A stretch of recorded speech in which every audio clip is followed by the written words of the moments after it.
Garland in the corner. He's got it. Feed stands. Pow! With the running in. Mitchell shakes. Up to the basket. And thunders it home. Oh! Mobley throws it down. And Allen blocked the shot at the rim. Welcome to the Chase Down Podcast, part of the Cavs media family. I'm your host, Justin Rowan. The Chase Down is presented by Fubo, the official streaming partner of the Cavs. Watch over 350 channels of live sports and TV, including FanDuel Sports Network without cable. There's no cost and no commitment. Try for free at FuboTV.com/Cavs. Well, the Cavs had an encouraging win over the San Antonio Spurs. It looked like some momentum was building, and then we had a repeat of the Warriors game from a couple of seasons ago with Pat Spencer playing the role of Ty Jerome. Was not a fan of the original, was not a fan of the sequel. Honestly, Hollywood just has to cut it out with these sequels. They're unimaginative, and I'm tired of them. Joining me today to discuss it is my co-host, Carter Rodriguez. Carter, how you doing, buddy? I really thought you were going for a speaking of unimaginative, my co-host, Carter Rodriguez. No, you're not imaginative. Sorry. You have many strengths. That's not one of them. Speaking of unimaginative is what I was gotcha. presuming you were going to say. Okay. Actually, that could have worked. Yeah. It would have been very funny and very mean. I'm doing okay. It was nice to have a couple days off from the loss to kind of marinate, think through things, maybe not come quite as hot, which, like, sometimes it feels good to just come in, feel the big feels. But I think a little bit distance helped me kind of recenter myself, just think about like what this team needs, because they've got 5 days off, Justin.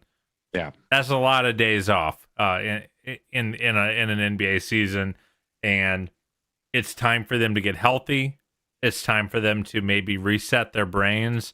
Maybe time for the coaches to sit and watch, to really grind some film. And, it does feel like an important part of the season. We're going to talk about the last two games as well, obviously. But it does, it's really messy to say the first or second week of December could be an important part of the season. But it does feel like an opportunity for them to completely reclaim what the season has been thus far as they get through this month. And I'm eager to see how they look on Friday.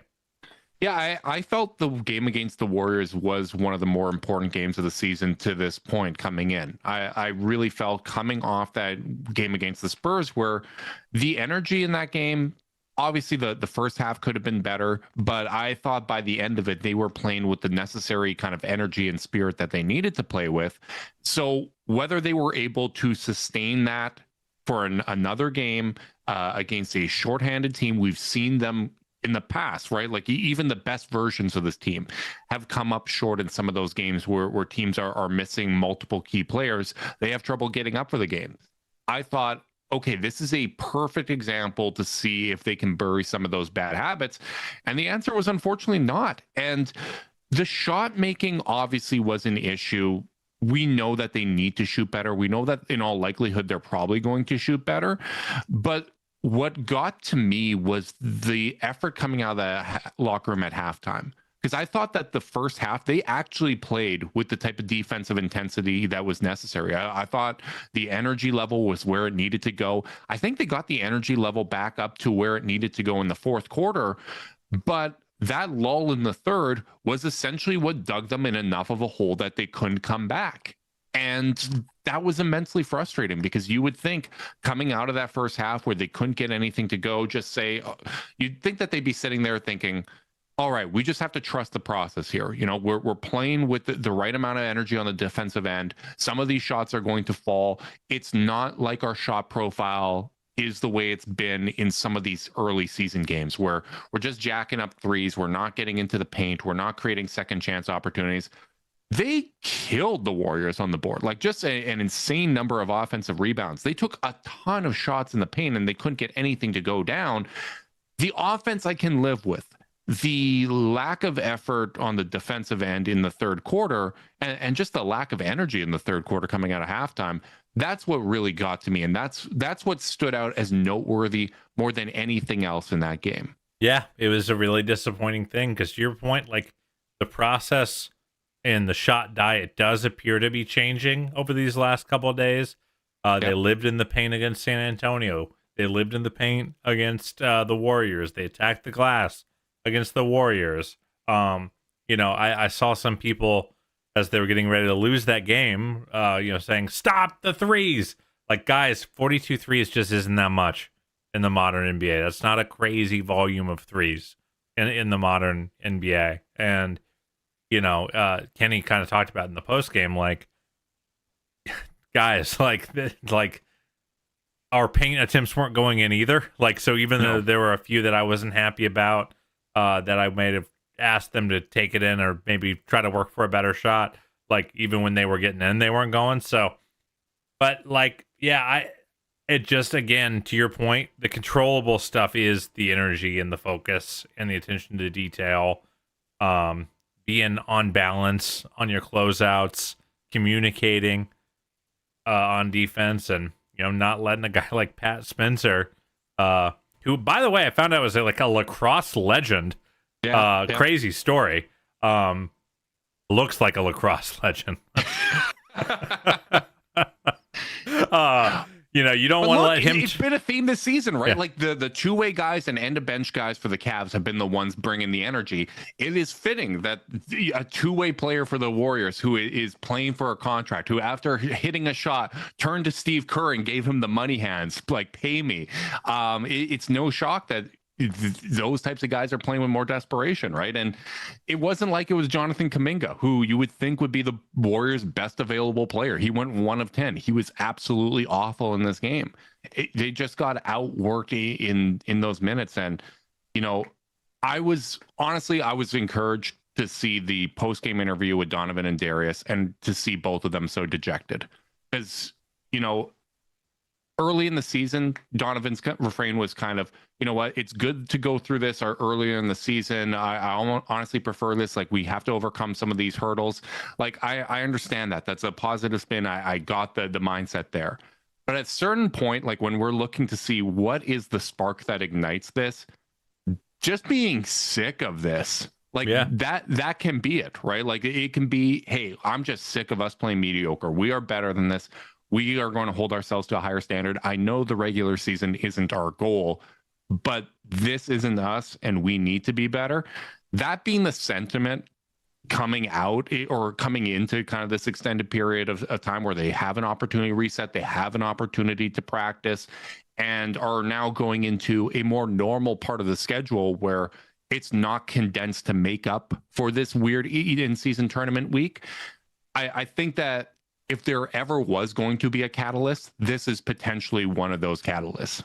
Yeah, you would hope so. But I mean, in fairness, we've hoped that a lot. We've hoped for a bunch of these catalysts to be catalysts, and they really haven't been. Some of it is the availability. Some of it's just form. Everyone on the team, except Donovan, really is in very, very poor form.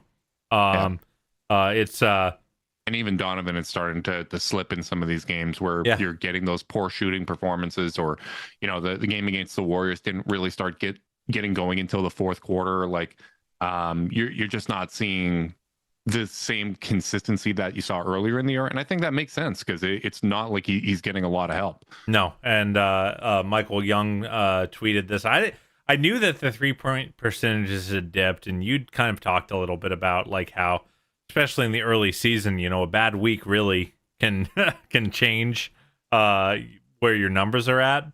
But right now, DeAndre Hunter's at 31% from three. Darius is at 32. Lonzo's at 26. Dean's at 29. Tomlin's at 19. Larry Nance is at 30. Proctor's at 31. Thomas Bryant's at 20. Luke Travers is our dear sweet Prince is 1 for 16, so he's 6%.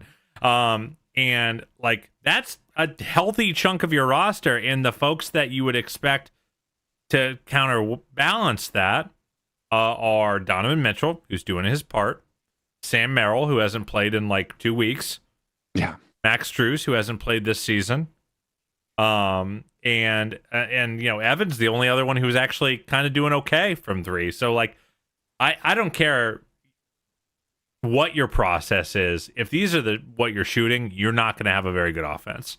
Like, you can't have this big of your. I think it's bleeding into the effort, right? Yeah. Like, I know you want to sit here and say, no matter how your shot's going, like you give 110%, like be locked in on the defensive end. Which is true.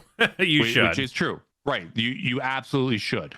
But playing defense becomes a whole lot tougher when you're missing long shots that can generate transition opportunities. It is tough to keep the same level of enthusiasm and energy when things are just failing to work. And I do think that the process is getting better. I mentioned it before. I think the fact that both Evan Mobley and Jalen Tyson are playing a lot better recently is a positive indicator of healthy ball movement, because those guys thrive off of cuts and kind of opportunities generated by other people. The outside shooting component just hasn't been there. And just plain and simple, I do think that some positive regression with that is going to have a cascading effect into these other areas. But the bottom line is the effort, intensity, and spirit, particularly on the defensive end, needs to be better. Both Donovan and Darius talked about how one of the ways that they really feel that that's manifesting is something that we've talked about before. It doesn't seem like they're talking out there. They are being far too quiet defensively. They need to up that communication. Because when you're communicating, when you're calling out what's happening, that is one of the best ways to be accountable. That is one of the best ways to be engaged on the defensive end of the floor. And that's just been lacking so far this season. Yeah, and something that I've kind of started to notice is, like, I think it's also manifesting itself in one of the other areas where the Cavs are just getting wrecked right now, which is fouling. Like, we expected this team to foul more as they played a little bit more chaotic. There's a lot of kind of numbers that suggest that it's okay to foul a little more. You look at the Thunder; they're always one of the highest foul rate teams in the league, though not this season. They are 8th in opponent free throw attempts, which now they're allowed to foul it as much as they did in the past. It's just not fouls. Yeah, in fairness, I'll side eye that metric or that number, but the Cavs are 26th in opponent free throw attempts per game right now, and like I think a lot of it is not being in position. A lot of like just bad focus, and like focus can present itself in a lot of ways. Like we think of focus as like making the rotation at the right time. We don't think about focus as like closing out at an angle that allows you to win, like, or like engaging an opponent in a way that allows you to guard them once they go into your body. Like there's just been a really rotating on time so that you're on balance defensively. Yeah, there's a lot of like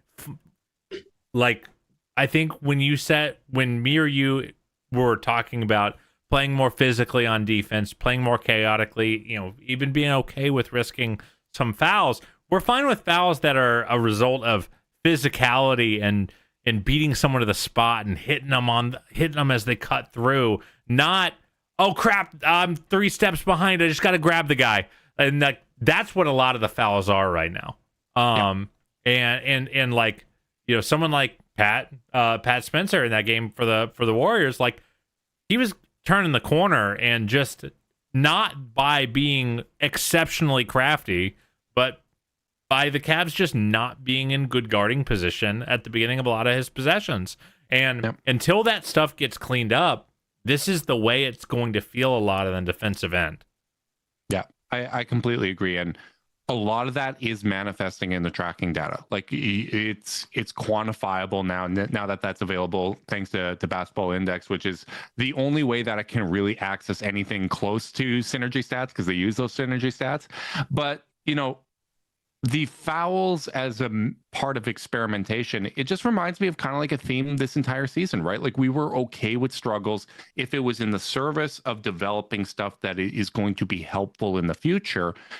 That hasn't always been the case, right? Like not all struggles are built in a vacuum. And as much as, I felt that it was incredibly important to win that game against the Warriors and see some positive momentum coming into the break, right? Like at that point, you could say, all right, we won 3 of the last 4. The win against the Spurs, even though there was no Wemby, was a quality win. That team had been rolling teams even without Wemby. They've been playing really well. De'Aaron Fox had been playing really well. That was a quality win. They weren't able to do that, but even despite that, they're a game and a half back of the 3 seed, right? So it's not like there's a massive hole to kind of climb back up and get into range where you can get to where you want to go, which I still think the goal, I still think that there's a good chance that they can get the 1 or 2 seed this season.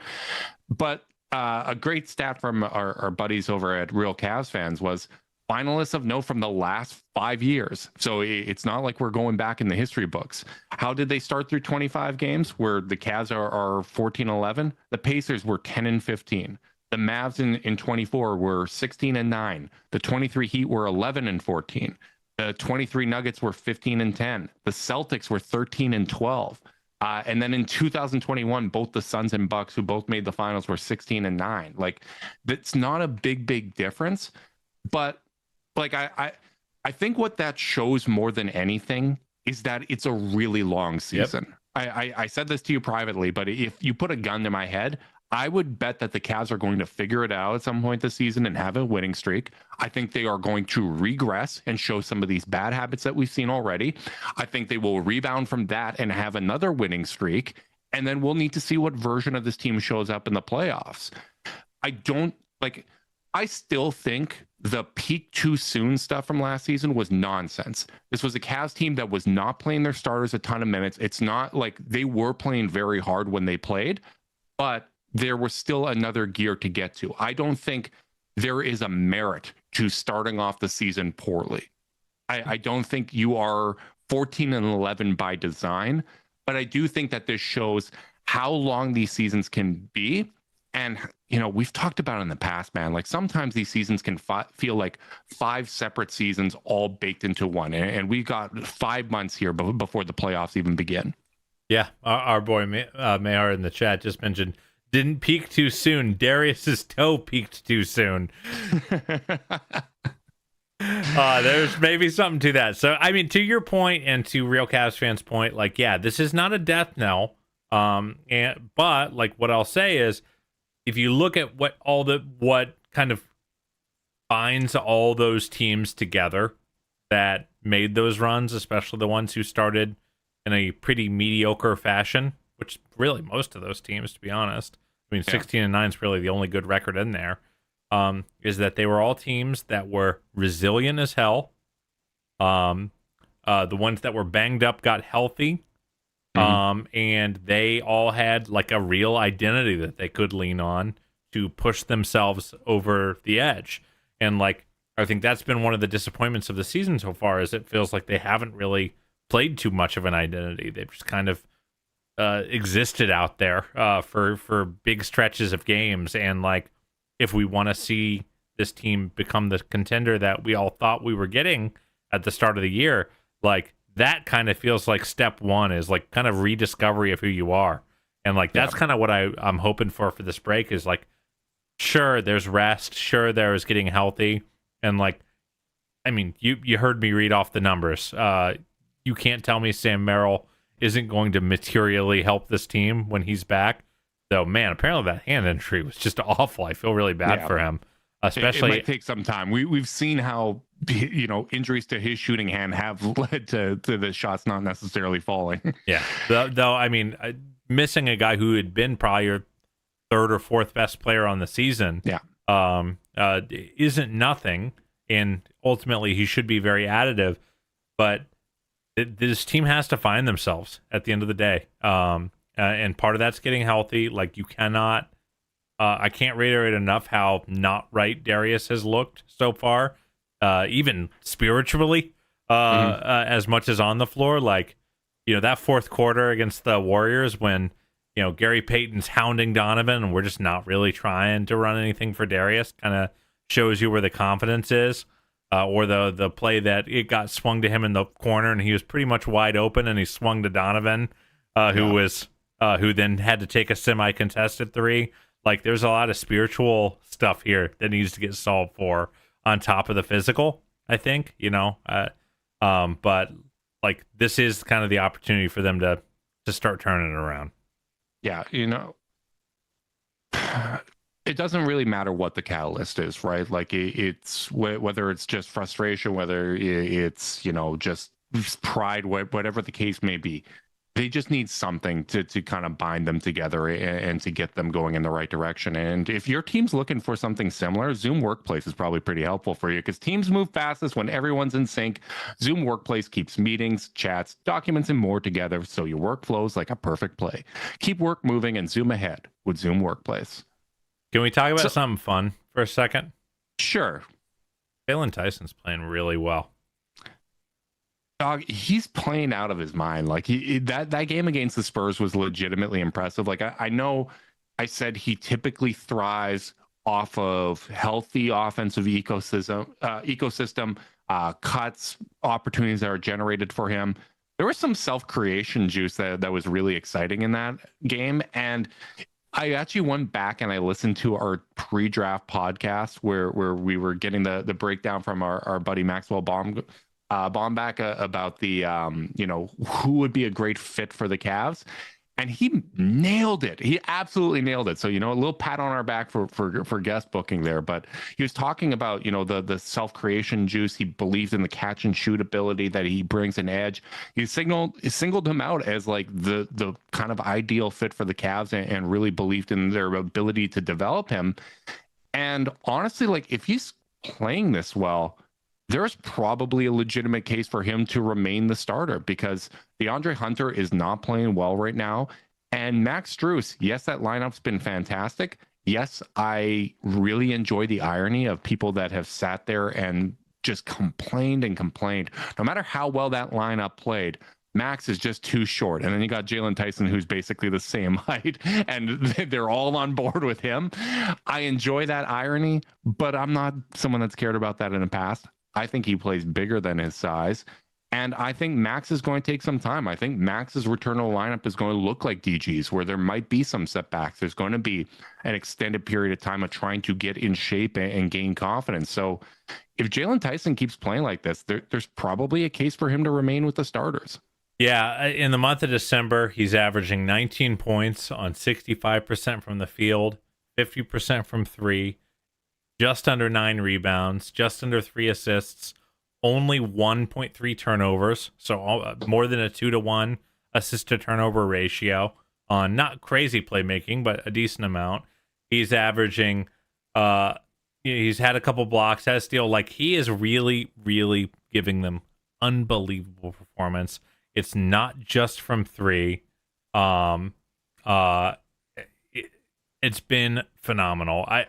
I think that starting him once, when you have the other four of the core four all available, it's a big move. Indisputably, it would be a very big move. I don't know if doesn't it fall into the, hey, we have a lot of talent, we have a lot of depth, this should be merit based? Like, doesn't it fall under that category? Yeah, it would take some balls, because a lot of juice for DeAndre coming into this year. But they don't call him Kenny Cajones Atkinson for no reason, Carter. But I will say this: DeAndre's playing having the roughest stretch he's had as a Cavalier. The shooting hasn't been there at all. He doesn't really have the playmaking to lean on when the shooting's not there. The mid range and the at the rim, the stuff is fine, but not really seeing it on the boards right now. Either that's never been his strength. He has not had more than 4 rebounds in a game since the Pacers game, where he had 7. So it's 4, 4, 3, 3, 3, 3, and 3 in his last 7 games. Like, and that's not enough. Like, I think there are times where the box score shouldn't tell you who's playing better, but like, I think right now it is telling you who I trust to have the ball more. When the offense and the outside shooting is struggling like this, right? Like, his catch and shoot numbers are going to come down. Yes. Like, Jalen Tyson isn't going to shoot that way. And DeAndre's will get better. And exactly, they will get better. But if you do that move, and we're talking about this team fully healthy, you kind of address quite a bit of that bench scoring production that's missing by making that change. Because if you're rolling out a starting lineup, so right now, if you're looking for an encouraging sign with the Cavs, it is that when Darius, Donovan, Evan, and Jarrett play together, it's a plus 28 net rating so far this season. It is elite offensively. It is elite defensively. Yes, it is a small sample, but if you want to compare this to 2 years ago where the Cavs got off to a worse start than this, one of the concerning signs was, hey, this lineup's not working. Like, this lineup doesn't play well together. It's not playing well with Max Strus here as the 5th option.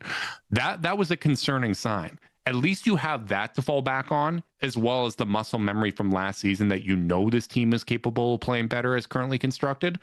But if the Jalen Tyson with the rest of the core lineup works, you can sub out Donovan, Jalen, and Evan. All of a sudden, Darius is out there running pick and roll with Jared Allen, with Sam Merrill, Max Strus, and DeAndre Hunter, like, coming in as a threesome. It's a lot. That's a lot of spacing. That is basketball IQ with both, how Sam has improved and grown his game this season and what Max brings to the table. All of a sudden, you're blitzing teams with that lineup. Then Donovan comes back in with Jalen and Evan. Jalen's giving you a little bit of extra intensity. Whoever from that group kind of has it going, maybe you keep them. You sub in Dean Wade. Like, there's a whole bunch of lineup variations that you can go with from there.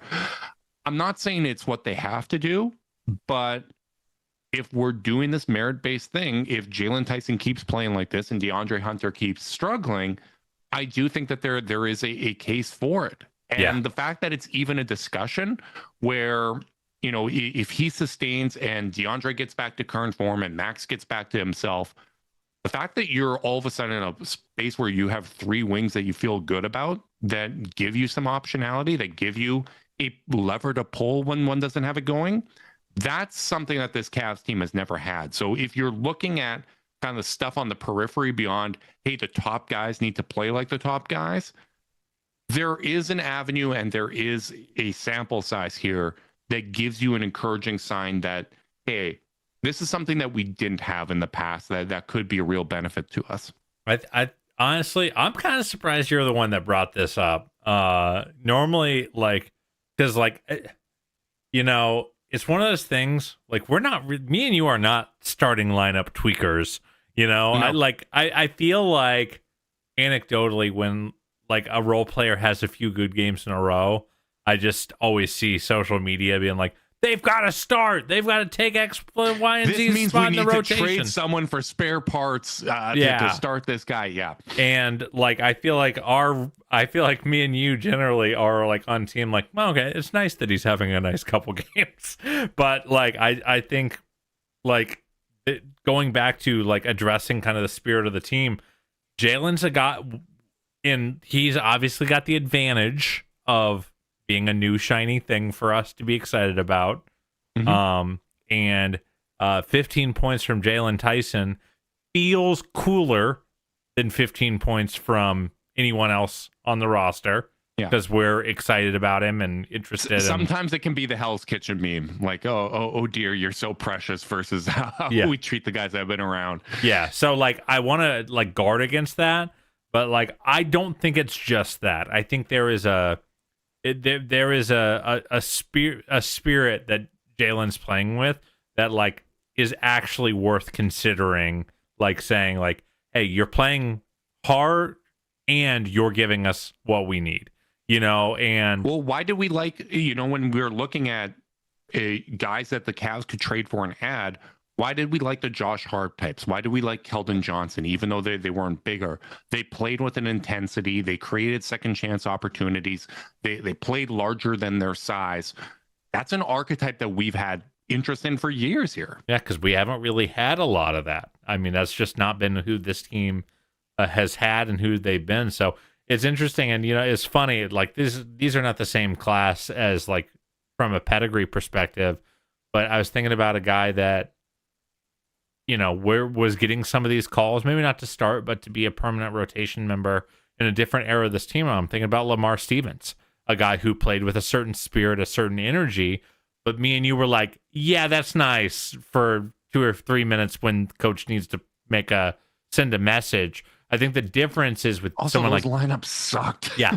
One, the lineups never actually show that was that helpful. But two, I think like Jalen's bringing the intangible stuff that kind of speaks to our basketball soul, but he's also bringing all the skill stuff that you needed to see to justify his long-term placement in your plans.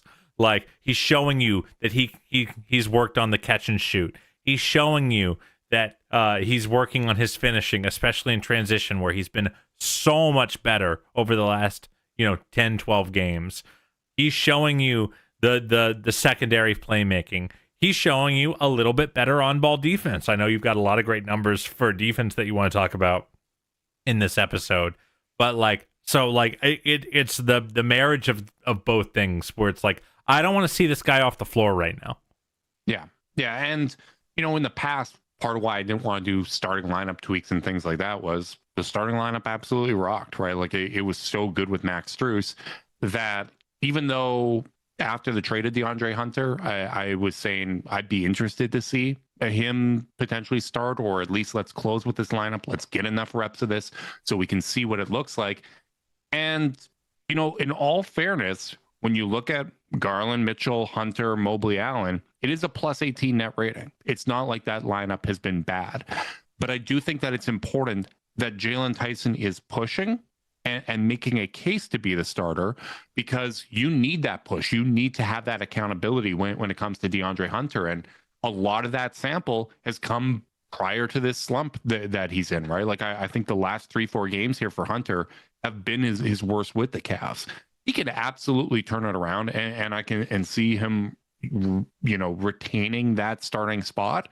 But this whole early start of the season, it was a trial period, right? Like let's see what it looks like. We have this opportunity because Max isn't available. We know the Max lineup works really well.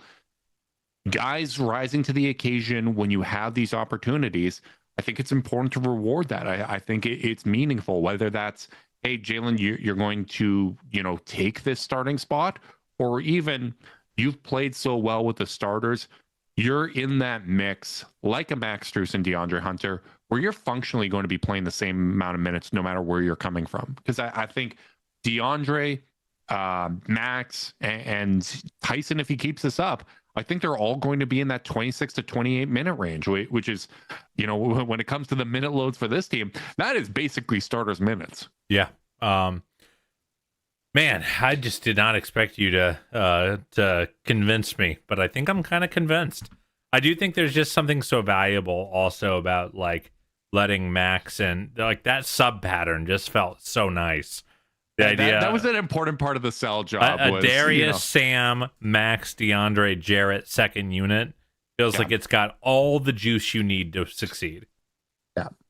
Yeah, or if you do Darius and Evan, right? Like that's one thing that we've seen is when everybody's available, Kenny's been switching it up a little bit more, which I think that's actually really, really important for the playoffs, where it's not so siloed in terms of what the rotation is that if someone's in foul trouble or if there is an injury in the playoffs, all of a sudden you don't have chemistry with the various different groups. Like I do actually like mixing that up in the regular season.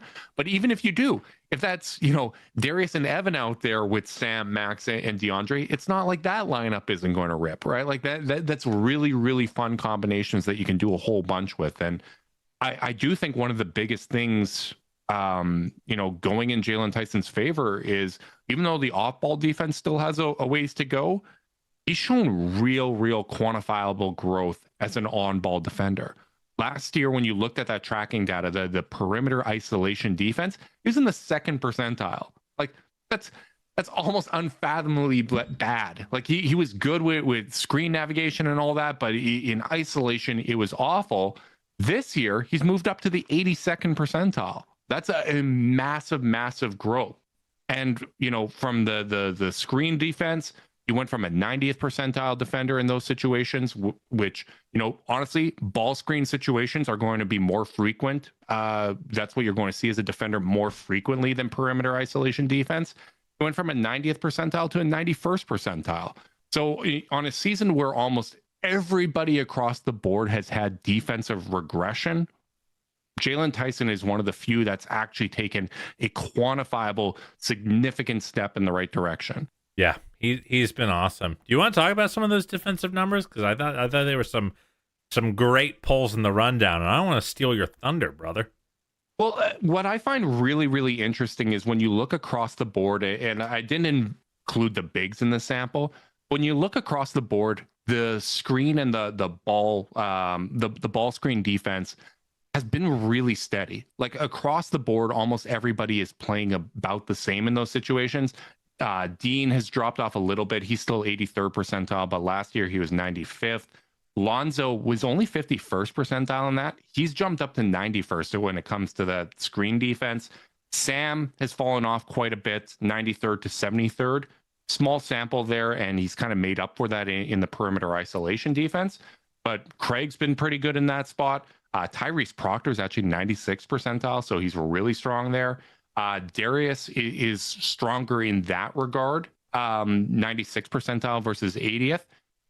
Massive drop off in the isolation perimeter defense for Darius. We will get to that, but at least when it comes to the screen defense, it's held steady. And Donovan's up to 86 after being 56 last year. So to me, I find that interesting because that's almost a spot where you would expect more communication on the defensive end, right? Like you're working in tandem with others. For those that don't know Basketball Index, this tracking data measures not only how you do defending those types of shots, but when you have a possession like that, where there's a ball screen and there's a pick and roll ball handler, how often do you force them to give up the ball? How often do you suppress a shot attempt from even going up?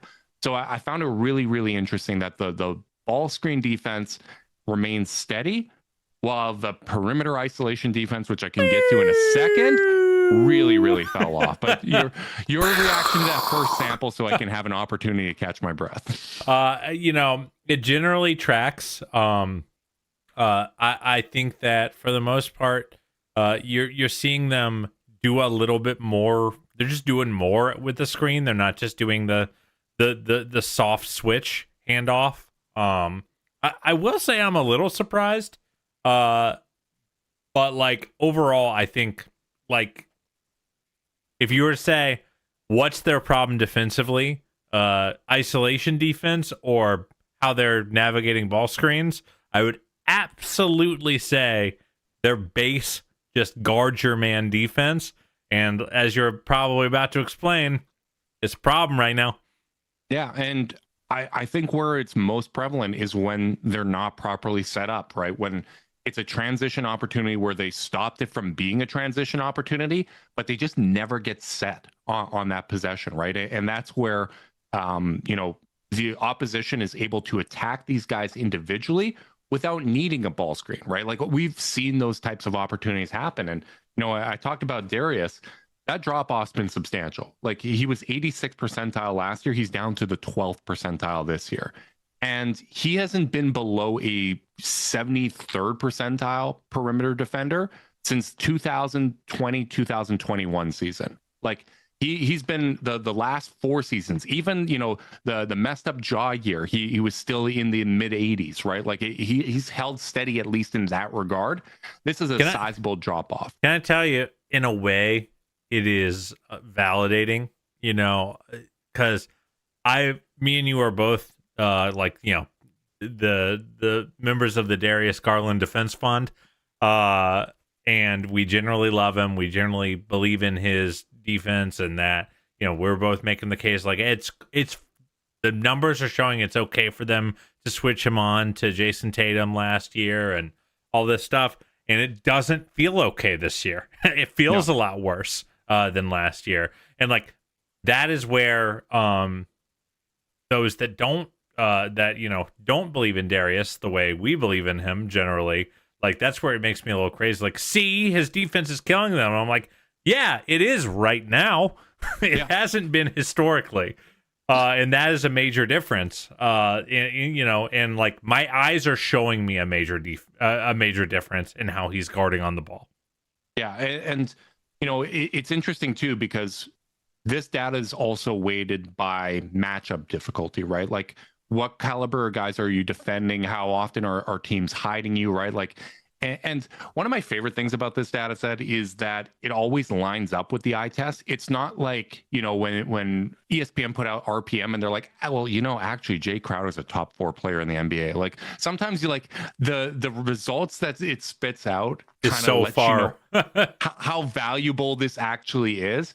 And Darius amongst the Cavs guards, I'm not counting Tyson as a guard here, but the matchup difficulty defensively is still the highest out of anyone but Sam Merrill. Sam Merrill is in the 71st percentile. DG's in the 56th. It's a drop off from last year where he was in the 69th percentile, but they're still using him as a point of attack defender. One guy that is struggling for the Cavs, and I think he gets dinged because his matchup difficulty is so low, is Donovan Mitchell, who's in the 7th percentile for matchup difficulty this year in terms of who he's guarding.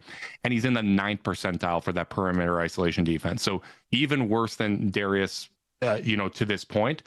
It's not like Donovan's numbers were good last year. I do think he saves himself in the regular season. Last year was the 56th percentile, but that's, 9th percentile is a hell of a drop off. Yeah. I mean, what's so darkly humorous about what this season has been so far, Justin, is like, this is what people thought would be the problem with the backcourt. Is you've got a 12th percentile isolation defender and a 9th percentile isolation defender. There's no bigs in the world that can clean that up. And right now it kind of feels that way, right? Yeah. Kind of feels like there's nothing to be done because the resistance is so poor right now from those two guys when they're sharing, especially when they're sharing the floor together. You just don't really have, you can't start a defensive possession in that much trouble that consistently in a league this talented. And then on the other side, I know we're going to run through some of the other players. The other glaring issue right now with where this team is not only do they have those two hanging out in the bottom 10th percentile, or adjacent in Darius's case, they don't have anyone higher than 85th. Yeah. Dean right now is the team's best defender by this metric at 85th percentile, and that's the best they had. Last year they had Okoro, who was in 92nd. Actually, no. Yeah. That's matches. No, Okoro was still 92nd, but I did see that Okoro's top 5 in this metric. But if you looked at Lonzo's numbers last year, it was 91st percentile. He's down to 55th. He is doing better on screens, but that number has come down. DeAndre Hunter was 89th, so adjacent to that. Now he's down to 78th, so there's been a fall off there. Sam Merrill has actually improved in that regard. He was 55th also tracks last year, with my eye test, up to 79th. Real improvement. Even though he's dropped off on the screens, he's kind of normalized right in that middle where he's mid 70s, both in perimeter isolation as well as screens. That's encouraging. Craig's improved from 40th to 57th. Tyrese Proctor coming in, I mentioned he's good on screens. Isolation, he's 33rd. But you don't really have anyone that's stepping up in that way. And Max Strus was a very good, isolation defender as well, right? Like he was right up there with Dean Wade, with DeAndre Hunter and DG last year, as it so happened. But it's a fall off across the board. And it almost is more encouraging that it is that way, because to me, it indicates that adjusting to their system, adjusting for the issues that they've had with communication on the defensive end, it's a team-wide thing. It's not like there is a single kind of point of attack. Like I think the communication piece that was identified by both Darius and Donovan is the most important thing, because I think everybody here is capable of playing better in those situations defensively. This is just a team that hasn't been set as frequently, whether that is miscommunications, whether that is gambling for an event play like a steal or a block and not being in position, or bricking threes on one end and, leading to transition back or advantageous positions on the defensive end. I think what we have here is a data set like DG's tougher because I think him getting healthier and getting in shape is the big thing. Like I actually thought he was moving around really well against the Warriors. I thought his confidence isn't there, and I think that he needs to get his conditioning up. But like he disrupted a shot up at the rim, right? Like he's launching off of that foot, getting good vertical there. I thought he looked explosive moving around. I think that the confidence and conditioning isn't there. But overall, just across the board, I think communication and the understanding of where to be is so integral to boosting these up, because I think when it comes to defense, you're a collective more than you ever are an individual. Yeah. And I will say this, because part of me wants to say, well, of course they're going to have some worse, some worse metrics in this way, and they're going to be out of position a little bit because they're gambling more. I actually don't think that's the case most of the time. I think most of their gambles are unrelated to their perimeter breakdowns. Also, a lot of their gambles are probably coming in those ball screen situations, which we actually see they're doing well in there. You're not gambling for a steal in perimeter isolation situations. Now, you might have it where you gambled, the ball got swung around, and then you got attacked in that way. But in general, that type of gambling is going to be associated more with those ball screen situations. Yeah. And by the way, again, the Cavs remain in 9th this year in defensive rating. They were 8th last year. So, this goes to show me that if you just got your stuff together and played a little bit sharper, played a little more focused, got your freaking feet under you when you were guarding, and stayed unbalanced and didn't bite at every jab step that presented itself to you, then you'd probably be in that top 5 defense range. Easily. Yeah. Because if they can just play fundamental defense on the ball and be a little more chaotic on the defensive end and get deflections, steals, pick sixes and stuff like that, well, now you got a stew going. So they're kind of, so much this season has been them kind of cutting off their nose to spite their face.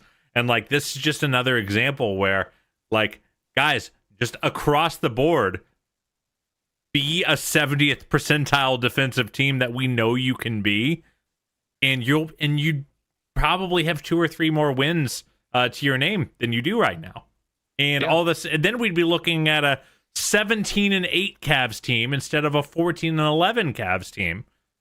And the margins are thin, man. And maybe your offense wouldn't feel so painful because you'd actually begin to run a little bit on going on the other side of the ball instead of giving up a parade of free throws. And I do think that is a thing that matters to the fouling.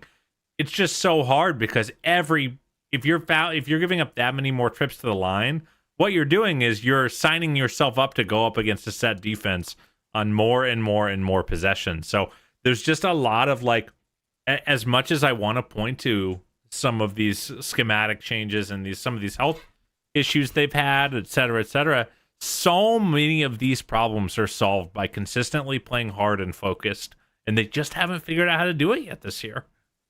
It's one of the reasons why basketball is my favorite sport to watch, is because absolutely everything is connected. There is not a stat that lives in isolation with a different facet of the game, right? Like you talk about, okay, you get some stops, you get out in transition, you get some easier opportunities there, you score better offensively, all of a sudden it's going to help you get stops on the other end, right? And what we've talked about is that the Cavs, when things aren't going well, it impacts too many facets of their game. Yep. And we don't know if they're going to learn from this experience.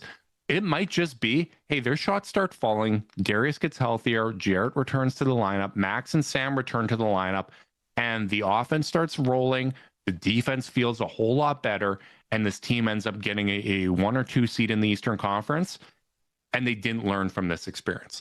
That is a realistic, possible, and some might even argue probable. If you're a skeptic of what this core can do, you might argue that it's a probable outcome. Or they learn from this experience and, hey, it's starting to slip a little bit. Our shots aren't falling.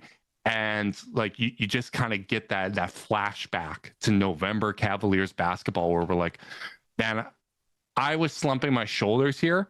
I'm pissed off that this shot's not falling. So I'm going to dedicate myself to the defensive end here. We're going to lock down. We're going to terrorize teams on that end. I'm going to yell out. I'm going to channel this energy into better communication. And they find that internal gear that turns things around, right? I think ultimately that is going to be the defining thing that's controllable with this Cavs team. We don't know if they can stay healthy, but out of the stuff that this team can actually control, whether they learn from this experience and become more resilient when they're not out in front and everything's clicking, that is the number one thing that I think we are still yet to learn with this group. Well, I really hope they get a chance to. I hope they take this weekend and really sit and marinate. I think this is again, it's as important as a week in December can be for this team. And it's exactly for the reasons you just mentioned. That this team has everything they need to be better than what they've been. Not to be what they were last year. Darius isn't right. They're missing Sam. They're missing Max. They're missing Ty Jerome. They're missing Jarrett. They're missing Jarrett. That's a big piece here. It was funny. While our intro played, 3 of the 5 players mentioned either are barely playing or haven't played. I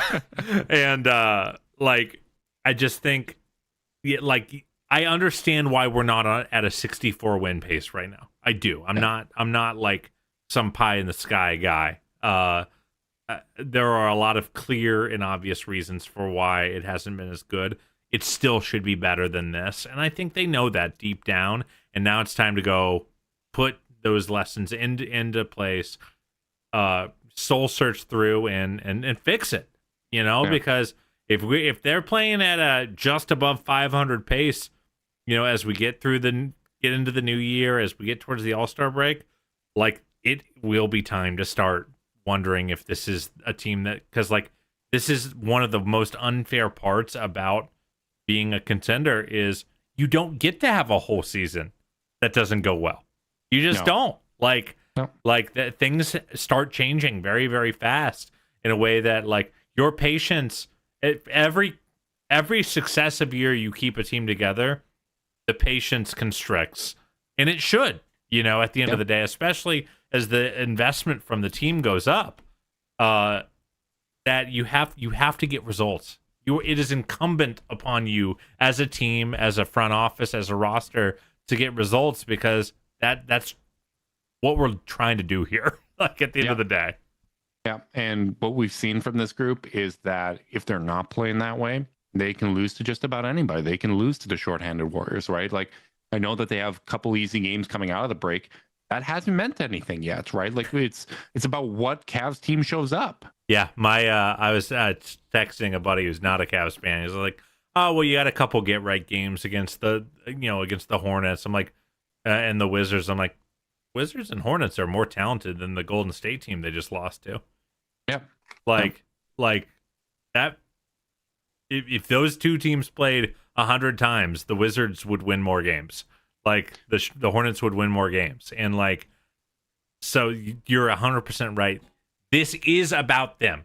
At the end of the day, this is about them. This isn't about them getting another team's best shot. The motivating force of why they are going to show up in those games should be because we're the Cleveland Cavaliers, right? Like, you're damn right, brother. And you're going to get team's best shot, because what did last year's Cavs team do? They smacked almost every team in the league at least once in like some matchup, right? Like, you're going to get team's best shots. Teams are going to treat every game like a measuring stick game. And that gets back to what we talked about before. Quarter 2 of this season should be about getting right, playing hard, and turning this ship around. Like, that's really what it comes down to here. Oh yeah, brother. Let's get there. Come on. Let's get there. It's time off. It's a little bit of a rest. It's a little bit of a reset. Hopefully they can figure it out. We're going to have to figure out what we're talking about on Thursday, because there's no games until Friday this week.